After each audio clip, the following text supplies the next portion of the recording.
세종대왕의 세종이 이름인 줄 아는 젊은이들이 적지 않다고 합니다.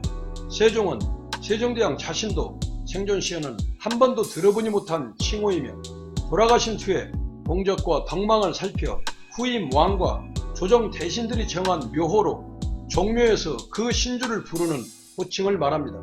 세상을 널리 평화롭게 덕망으로 다스렸기 때문에 인간세 마루정을 취하여 묘호를 정한 것이라 합니다. 출생 때 이름은 이도로, 이는 흔하지 않는 글자입니다. 왕자의 이름이 일반적으로 쓰이는 한자를 쓰면 백성들에게 피해를 주지 않기 위해서 글자를 만들었었는데 복과 상서로움이 가득하다는 의미를 내포하고 있다고 합니다. 얼마 전 추석 즈음에 나훈아 특별쇼 대한민국 어게인이 온몸을 통해 나오는 노래와 잘 정리된 스토리텔링으로 설명하는 그의 말발이 코로나19에 지친 국민들에게 위로와 감동으로 폭발적 반응을 일으켰습니다. 저는 이제까지 왕이나 대통령이 국민 때문에 목숨을 걸었다는 사람을 한 사람도 본 적이 없습니다. 라는 명언으로 정치권을 술렁이기도 했습니다. 그러나 그는 세종대왕을 깜빡 잊고 했거나 무대 공연 공백이 너무 길어서 긴장하는 바람에 놓치지 않았을까 생각해 봅니다. 국내는 물론 세계사적으로도 수많은 업적을 기린 임금이나 대통령이 많았지만 당뇨, 중풍, 고혈압, 안질, 피부병 등 온갖 질병을 갖고 있으면서도 책과 씨름하며 한민족의 눈과 정신세계를 밝혀진 임금은 세종대왕이 유일하기에 세종대왕은 대한민국을 넘어 세계 대왕 칭호를 받아야 할 거창한 이유가 있다고 강변해 봅니다.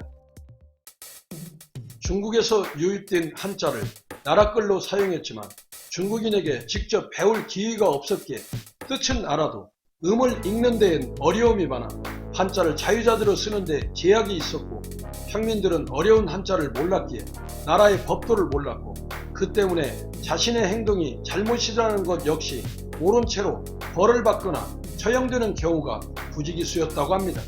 1940년 발견된 훈민정음 사용설명서인 해례본에는 한글은 닭울음 소리나 개 짖는 소리까지 모두 표현해 쓸 수 있으며 지혜로운 사람은 반나절 만에 이해하고 어리석은 사람도 열흘이면 깨칠 수 있다고 수록되어 있는 백성들의 소통이 목적임을 뚜렷하게 밝혀놓았습니다. 일반 백성들은 한글이라는 하나의 구심점을 갖게 되었고 왕실에서는 용비어 청가를 펴내기에 이르는데 왕조 홍보로 백성들과 소통할 수 있는 최고의 수단이 한글임을 재차 확인해 볼 수 있는 대목입니다. 명나라 언어학자 황찬을 만나 의문에 관한 자문을 받으러 만남을 수차례 시도했지만 중국 조정에서 허용하지 않아 애를 태웠는데 때마침 황찬이 죄를 지어 요동에 귀양가 있자 집현전 일행들이 13번이나 요동을 왕래하며 도움을 받는 행운도 거머쥐게 됩니다. 앞서 언급했듯이 세종의 한글 창제의 궁극적 이유는 소통이었습니다. 백성과 백성 간의 소통, 국가와 백성 간의 소통, 양반과 상민 간의 소통 등으로 국가의 튼튼한 기틀을 잡고자 한 애민정신과 민주정신이 지금 생각해봐도 물씬 묻어나 있는 577년 나펄 내다본 해안에 그저 감탄이 나올 뿐입니다. 유럽이 이룩한 100년의 성과를 30년 만에 해치우고 선진국 문턱에 진입한 것이나 K-팝이 가을날의 단풍처럼 지구촌을 수놓아가는 것은 한글에 담긴 소통의 정신과 포용성이 그 원천이라고 당연한 사실을 당연하지 않게 강조해봅니다.